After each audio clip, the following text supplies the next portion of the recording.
Summary of A Room of One's Own by Virginia Woolf. An invitation has been sent to Woolf to deliver a presentation on the topic of women and fiction to a gathering of young women scholars.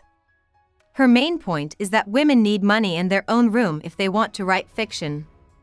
She will now try to explain how she came to this decision.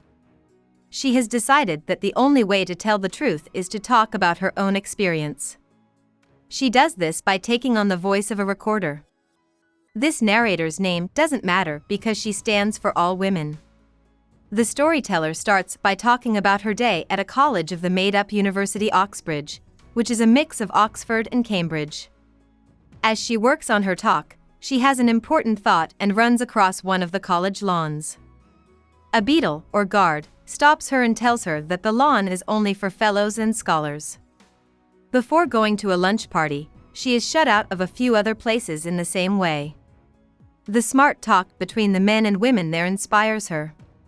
She later has dinner at Furnham, a made-up women's college. This is a very different meal. The food is simple, and the talk is stupid and full of rumors.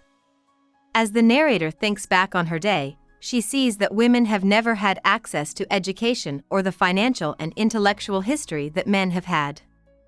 The reporter goes to the British Library the next day and finds that it is a very male-dominated place of business.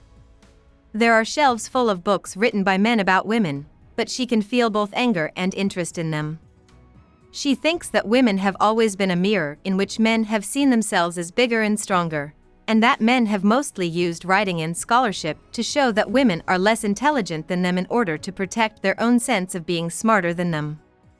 When the narrator looks back at the works of women writers, she finds that not much is known about the typical woman's life, such as what she did, what she liked, and so on.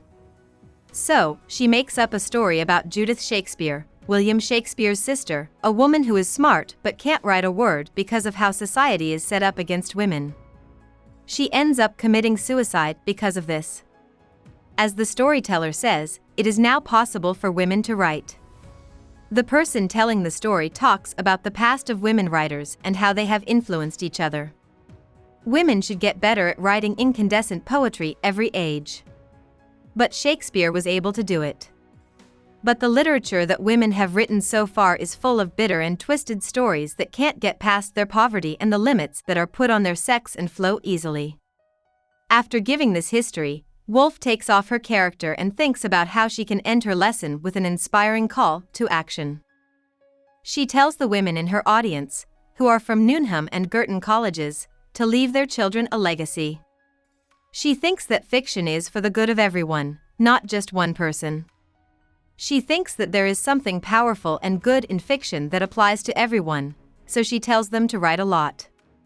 She thinks of Judith Shakespeare as being buried alive under the streets of a poor London borough, but she says that all is not lost for this tragic figure. Because poets don't really die, they are reinterpreted and given new life by other people. The women in her company can bring Judith back to life and make up a history that she never had. About the author. Virginia Stephen was born in London to a rich family. Virginia's mother died when she was young, and so did her brother. Her father died when she was 22. These events had a big effect on Virginia's mental health, and she had a lot of nervous breaks after that. As a child, she wasn't able to get as much schooling as her brothers, but she did the best she could and soon became friends with a group of smart people from the Cambridge colleges her brothers went to.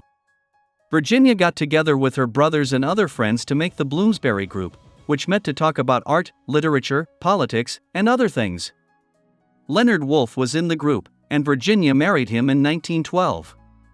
They were married for a long time, but the Bloomsbury Group was known for being politically and sexually open, and Virginia also fell in love with Vita Sackville-West, who inspired the book Orlando. Her first book, The Voyage Out, came out in 1915. She kept writing until the year she died, and her most famous books, Mrs. Dalloway, To the Lighthouse, and Orlando, came out between 1925 and 1928. She also wrote and gave the classes that were turned into the 1928 book A Room of One's Own. Throughout her life, Virginia's health kept getting worse, and she ended her own life at age 59. Hope we summarized it fully and you liked it. Please hit the like button and subscribe to our channel so that we are motivated to create more videos.